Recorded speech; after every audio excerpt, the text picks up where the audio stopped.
My name is Robin Clark, and I am here to discuss the basics of the ExtendSim database. In this video, we will cover the basics of how to use the ExtendSim database. We will start out with looking at a very simple example model. This is not an elaborate model. This is a small model where we can focus just on the database. We will first design the database in Excel. The work we do in Excel will not be used for importing. It is used as a scratch pad. A whiteboard or paper works just as well. The initial sketch of the database helps us refine our design choices regarding the database. After we design the database in Excel, we will then go into ExtendSim and create the database table, fields, and records. After setting up the tables, we will then look at a few ways of getting access to the data from the blocks in the model. After setting up the tables, we will then look at a few ways of getting access to the data from the blocks in the model. I have sketched out the basic process flow for the example model we will be looking at. First, items will randomly arrive into the system based on an arrival rate that varies based on the hour of the day. Once in the system, the items will have to be processed through process A, B, and finally C. Each of these three processes will have a random service time. After process C, the item will exit the system. Everyone has their own preference on how to start out. I start out with an Excel spreadsheet to sketch out the first draft of the database. This will not be used to import into ExtendSim. Let me repeat, this will not be used to import into ExtendSim. This is simply used as a sketch pad. A whiteboard would work just as well. But this helps me to think about what tables I need and how I will construct them. The arrival rate changes throughout the day. When the simulation begins, we will have a rate equal to 12 arrivals per hour. A half hour into the simulation, the arrival rate changes to 15 arrivals per hour. 3 hours into the simulation, the arrival rate changes to 20 arrivals per hour. The next input table describes the service time. The service times are based on the process. This table could have been constructed a couple of different ways. It could have just as easily been transposed, but I have chosen to structure it this way for an example. In addition to a great sketch pad, the Excel spreadsheet can also be used for documentation. So here are two input tables that we will create in the ExtendSim database. Let's go and create them now. After they are created, we will come back and follow the same procedure for the output tables. Now let's create the database in the model. We must first start out with a new model. Go to the database menu and select New Database. Now let's name the database something. Once we create it, the structure window will appear. This structure mode is where we will create the tables and the fields. Now, let's create the first table in the database. As a reminder, let's look at the spreadsheet again. We want to create the arrivals per hour table. It will have 2 fields and 7 records. Now, let's create it. In the structure mode, you will right-click in the white space and select New Table. Now name the table Arrivals per Hour. Once that is finished, you will see the table listed. At this point, it does not have any fields, but we will create that next. Now we will create the fields for the table. Right-click on the table and select Append New Field. The Field Properties window will appear. This allows us to name the field, set its field type, set up the field initialization, and the field tooltips. Let's name this field Hour. Leave the field type to Number General Format. Now that we are finished setting up the field, click on the button Save and Next Field. Name the next field Arrivals per Hour, and again, leave the field type to Number General Format. We don't have any more fields to create for this table, so click Save Field to finish. Now we have created the table and the fields. At this point, it doesn't have any records, but we will create that next. We created the table and fields while in the structure mode. We can create the records for the table in the viewer mode. This is also where we add data. This pop-up menu can switch us back and forth between the two modes. Next, we will create the records for the table. Here is how we can create the records in the viewer mode. Click on the icon and the red plus sign underneath it. This allows us to append records to the table. We want to add 7 records to the table. After the records are created, we can simply add data. Let's populate it with the data from the spreadsheet. Now that we have created our first table, let's discuss the concept of indexes. Notice the 2 in the bracket? This is a database index. The model can have multiple databases, and each one will have a unique index. Notice the 1 in this bracket. This is the table index. The database can have multiple tables, and each one will have a unique index. Notice the 1 and the 2 in brackets. These are the field indexes. The table can have multiple fields, and each one will have a unique index. When we are reading and writing to the tables, we are using the indexes to point to the right place in the database. Now we will create the process data table like we did with the other table. However, the difference with this table is that the service times are random distributions. Let's take a look at it. So in order to create a random distribution in a cell, right-click in the cell and select Make Random. This will bring up the Database Random Distribution dialog. From here, we can set the distribution and the parameters. Now we are finished with the input tables. We have created both tables we had planned on from the Excel spreadsheet. Now we can move on to the output tables. Going back to the spreadsheet, we now want to design the output tables. I have set up 2 tables here. These are simply 2 good representative samples of what could be done. The first table is high level. It is capturing the total throughput and the average cycle time of the items. It is capturing both parameters for each and every run. So if we set the model up to run for 10 replications, then this table will end up with 10 rows. Many more results could be added to this table, but we will stick to just capturing these 2 values for simplicity. The next table is capturing results from the 3 processes. It is capturing the utilization, average queue length, and average queue wait time from each of the 3 processes. This will not be capturing the results across multiple runs, but for one run only. If we wanted any of these parameters captured across multiple runs, then we would set up this table like the model results table.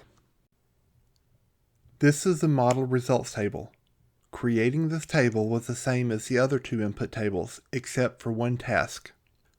On initialization during the first run, we will need to delete the old records in the table. So right-click on the table and select Edit Table Properties. This will bring up the Table Properties window. From this window, you can delete all the records in the table during initialization.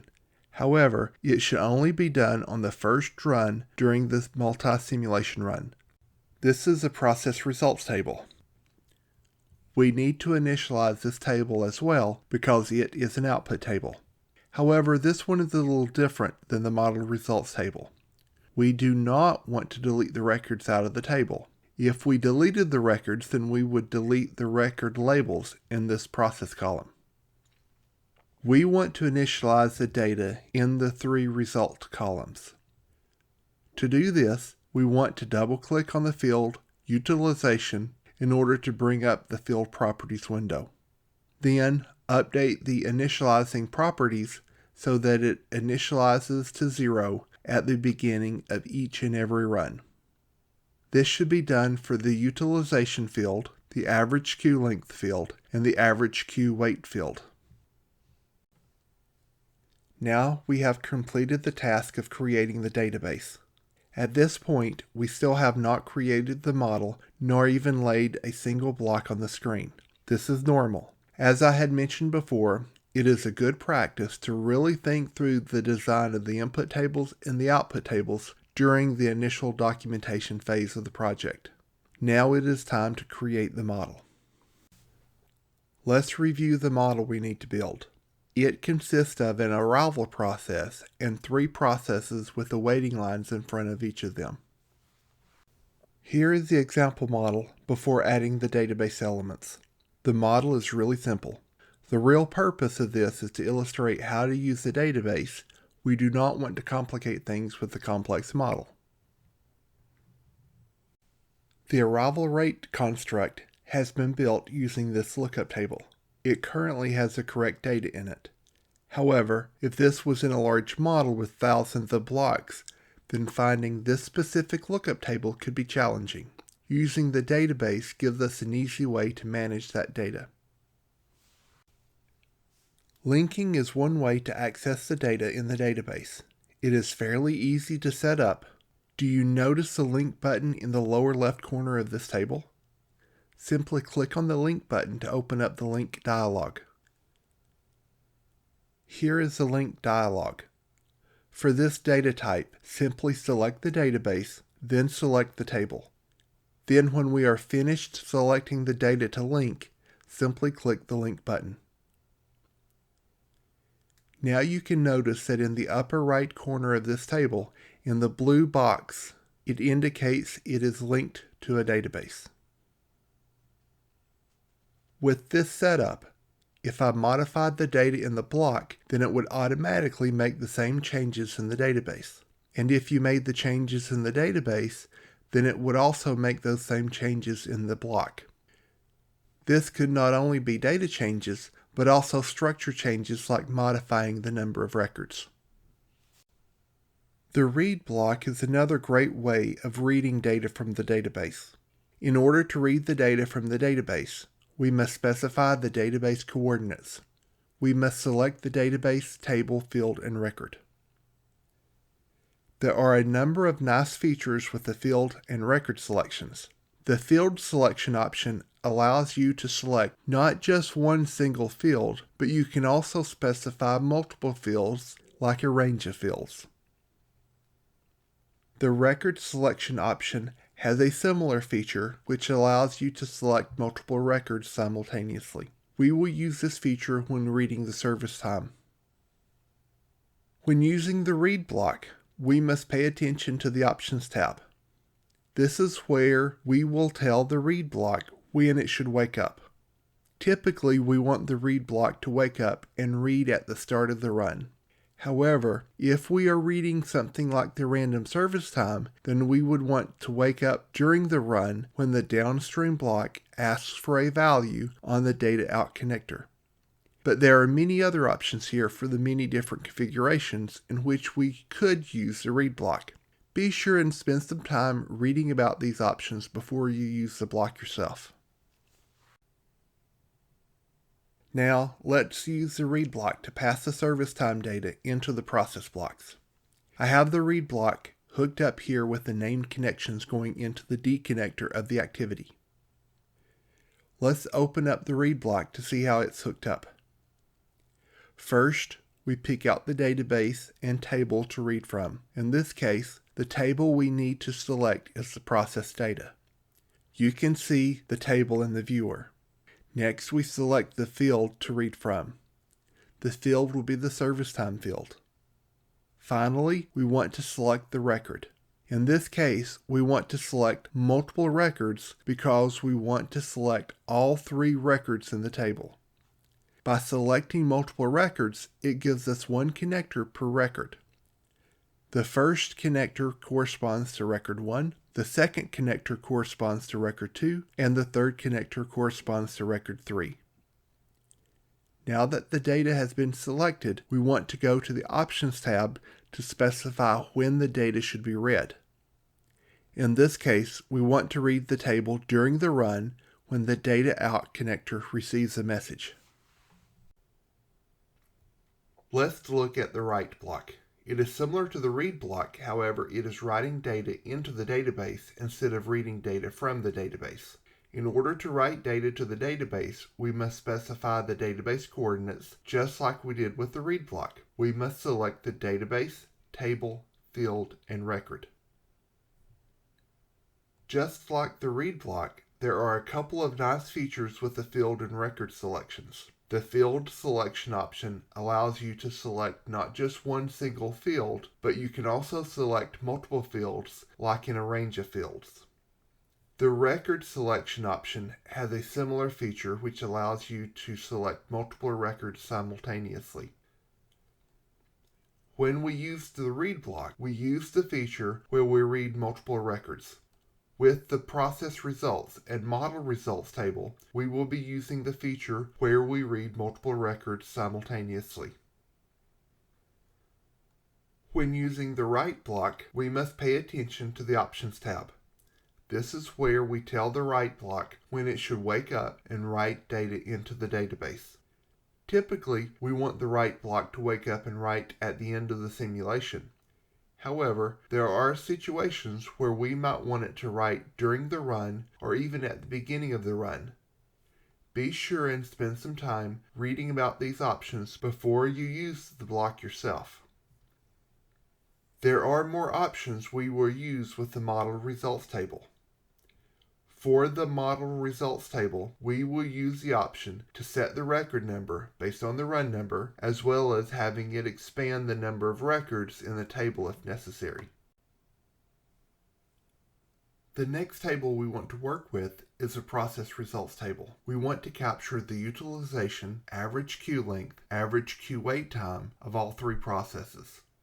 The first thing we want to do is add named connections so we can pass the data into the write block below the construct. I have added the 3 named connections to each of the 3 processes. Next, let's set up the write block. We want it to write all 3 results out for process A. We scope the write block to write the process results table, then we scope the block so that it writes to multiple columns. This will start at column 2 and end at column 4. Notice that the column 2 is pointing to the utilization column. The utilization column is the first column we want to write to, and that data must come in the first connector. Finally, we scope the block to write to record number 1. The last thing to do is to set the block up so that it writes data at the end of the run. It could write data during the run, but that wouldn't be efficient. In this situation, we only care about the data when the run is complete. Once the block is set up, then the others should be set up in a similar manner. The next table we want to look at is the model results table. This will be capturing the throughput and the average cycle time for each run. Each run will go into its own row. So if we have the model set up for 3 replications, then there should be 3 rows in this table. The first thing I will do is add the named connections where appropriate. Next, we add the write block and hook it up. Let's see how this is hooked up. Once again, we needed to select the database and the table. For the field, we selected it to write to multiple fields again. For the record, we actually don't want to select a specific record, as we will set that up in the Options tab. On the Options tab, we want the block to write at the end of the run. In addition to that, we want the record index to equal the run number, and we want to expand the number of records when necessary. Let's take a moment to review what we have covered so far. First, we spent some time in Excel designing the database for the model we were about to create. Next, we took that design and actually created it in Excel. Finally, we looked at just a few ways we can interact with the database. We looked at linking, and then we looked at the read and write blocks in the value library. This is by no means the extent of how we can interact with the ExtendSim database. If you have questions or want more information about the database, I would encourage you to contact either myself or the support at ImagineThat. I want to thank you for your time in viewing this presentation. I really hope that it has sparked your interest in the ExtendSim database.